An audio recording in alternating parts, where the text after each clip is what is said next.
시편 73편 말씀 보겠습니다.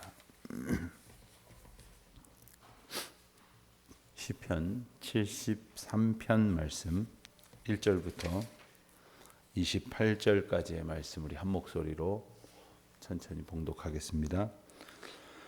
하나님이 참으로 이스라엘 중 마음이 청결한 자에게 선을 행하시나 나는 거의 넘어질 뻔하였고 나의 걸음이 미끄러질 뻔하였으니 이는 내가 악인의 형통함을 보고 오만한 자를 질투하였음이로다.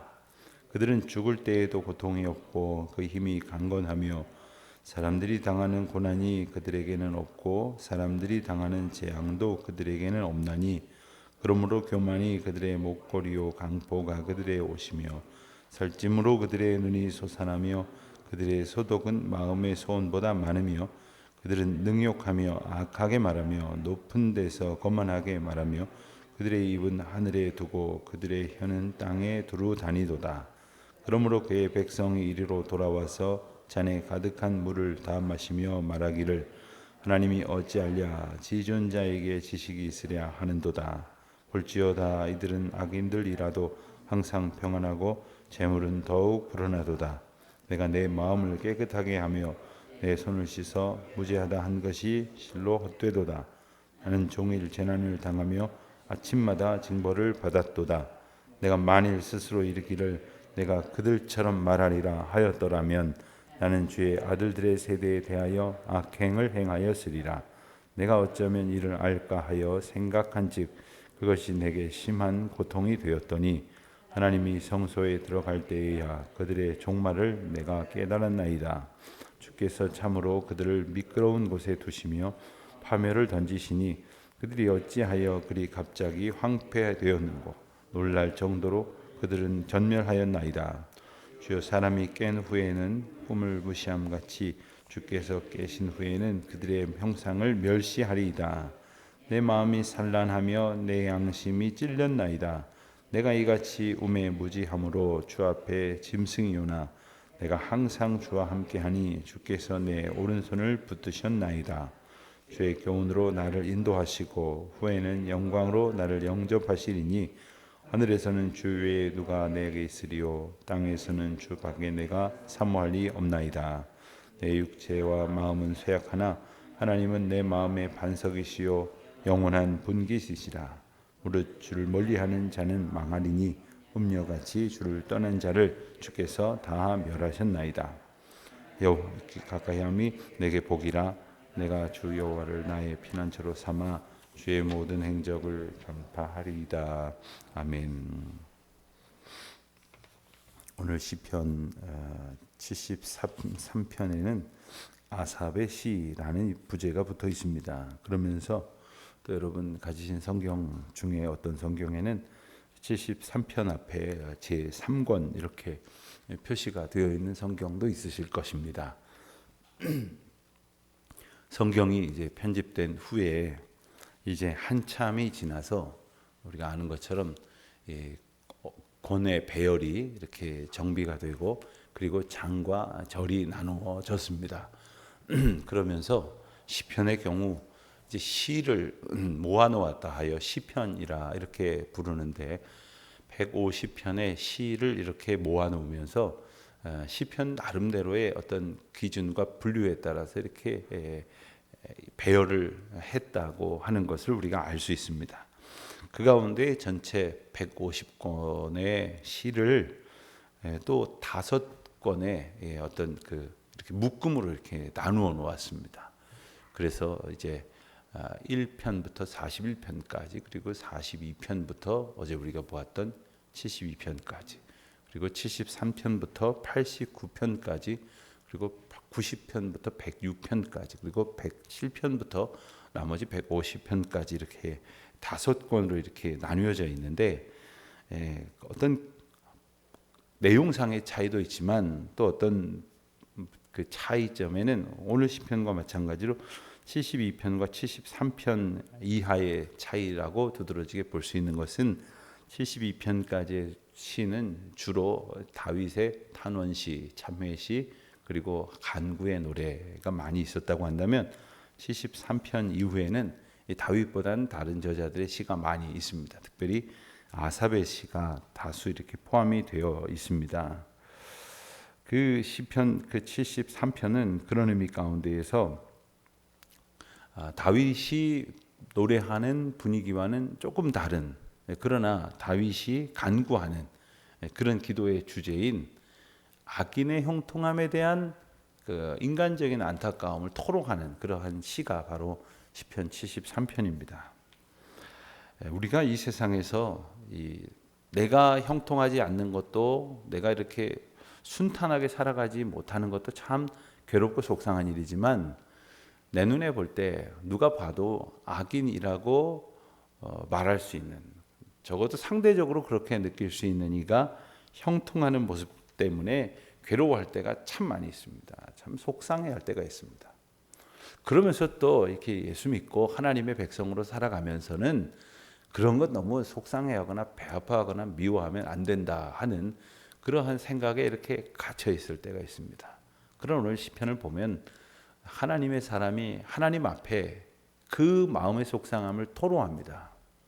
여러분, 우리가 어떤 도덕이나 윤리나 혹은 상대적인 그러한 선의 의식으로 이런 마음을 가져도 된다, 가지면 안 된다가 아니라 하나님 앞에 우리의 마음에 더럽혀지고 얼룩진 것들, 상하고 괴로운 것들을 내려놓을 때 하나님께서 우리의 마음을 이끄시는 은혜로 인해서 지워져야 할 것은 지워지고 또 굳건히 세워져야 할 마음들은 더욱더 굳건해질 수 있게 되어지는 것입니다.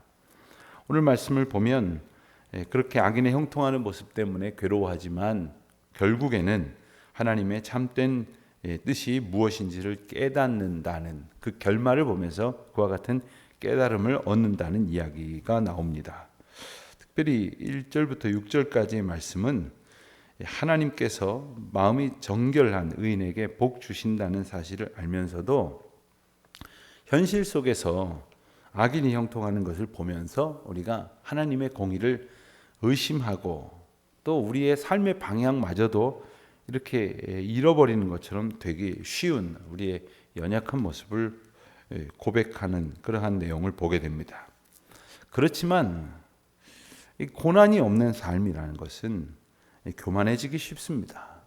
그리고 형통함으로 성공을 거두고 권력을 누리고 그리고 재물이 많아지면 가난하고 소외된 자들, 없는 사람들을 억누르고 강포하기가 쉽게 됩니다.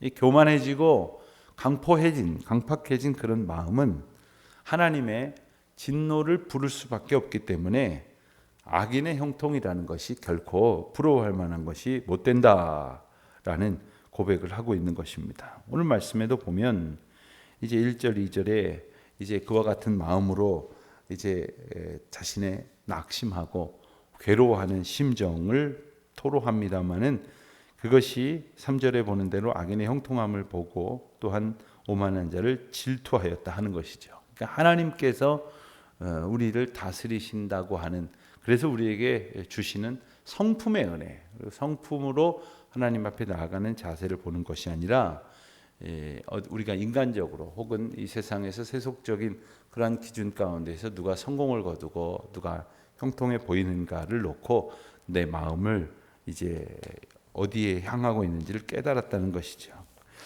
그들에 대해서 묘사하기를 심지어 4절에 보면 죽을 때에도 고통이 없고 그 힘이 강건하며, 어찌 그러겠습니까? 그러나 그렇게 보인다는 거죠. 죽을 때에도 아무것도 사라지지 않는 것 같은 그런 모습으로 보인다는 겁니다. 그래서 교만한 마음 그리고 강포한 것이 가득 차 있는 그들의 모습, 6절, 7절, 8절, 9절까지 이렇게 묘사를 합니다. 그래서 9절에서 보면 그들의 입은 하늘에 두고, 여기서 말하는 하늘에 둔다고 하는 것은 그들의 입이 하늘에 대적하고 있다 하는 뜻입니다. 그들의 혀는 땅에 두루 다니도다. 이것은 땅을 휘두르려고 한다, 이런 표현이 됩니다. 그래서 사람이 교만해지면 정말 무슨 말을 못합니까? 무슨 패역한 행동을 못합니까? 사람이 하나님 앞에서 겸손함을 붙들고 의지하지 않으면 정말 누구 앞에서도 그 교만함을 내려놓지 않습니다. 꺾지 않습니다. 이렇듯 의인과 악인의 차이는 뭐냐 하면 자신의 형통 유무에 따라서 행동하는 것이 아니라 내 삶의 주권이 어디에 있는지를 고백하면서 살아가는 겁니다. 하나님께서 내 삶을 다스리고 인도하신다는 사실을 믿고 의지하는 사람은 형통하든 혹은 실패하는 듯 보여도 오직 하나님 앞에서 겸손하고 간절한 태도로 살아갈 것이겠습니다마는 그 의미를 알지 못하는 사람은 성공하여질 때에는 마구 교만해졌다가 또 실패를 경험한다고 했을 때는 마구 낙담할 수밖에 없을 것입니다. 여러분, 우리가 성공은 거두지 못했다 하더라도 그다지 성공하지 못했다고 생각할 때에 낙심하는 것도 성공하였을 때 교만해지는 것과 원리는 같은 겁니다. 그렇기 때문에 우리가 하나님 앞에 바른 마음의 자세를 간직할 수 있도록 마음을 주께로 의지하고 주님만이 우리 마음을 다스리시고 붙드시기를 간절히 계속해서 기도해야 하는 것이죠. 15절로 20절까지 말씀을 본다면 이 내용은 그 신앙과 현실의 괴리감을 느끼면서 심히 괴로워하는 그러한 모습이 있습니다. 16절 말씀 보면 이것이 내게 심한 고통이 되었으니, 그런데 이 심한 고통, 우리 마음에 때로는 어떤 그 내적인 갈등을 경험합니다. 어떤 괴리와 그리고 마음 가운데에 이렇게 어떤 상합되지 아니하는 것으로 인한 그러한 마음의 불편함이 있습니다. 그것이 해결될 수 있는 길은 바로 17절에서 말씀하시는 것처럼 하나님의 성소에 들어갈 때에 그들의 종말을 내가 깨달았나이다. 하나님의 성소에 들어감으로 하나님의 주권을 분명히 깨닫고 나서야 악인의 형통을 보는 것이 아니라 그 종말을 볼 수 있는 그런 믿음의 눈을 갖게 된다고 하는 것이죠. 그리고 혹 악인보다 형통하지 않는 듯하지만 하나님의 백성으로 살고자 나름대로 분투하고 애쓰는 믿음의 사람들의 삶이 얼마나 귀하고 복된 것인지를 깨닫게 되어진다는 것이죠. 그래서 하나님께만 마음을 둔 사람, 하나님께만 소원을 둔 사람, 그래서 성소에 나아가 기도할 때에 그 모든 상황을 주님의 통찰로 바라볼 수 있는 영적 안목을 갖추게 된다는 것입니다.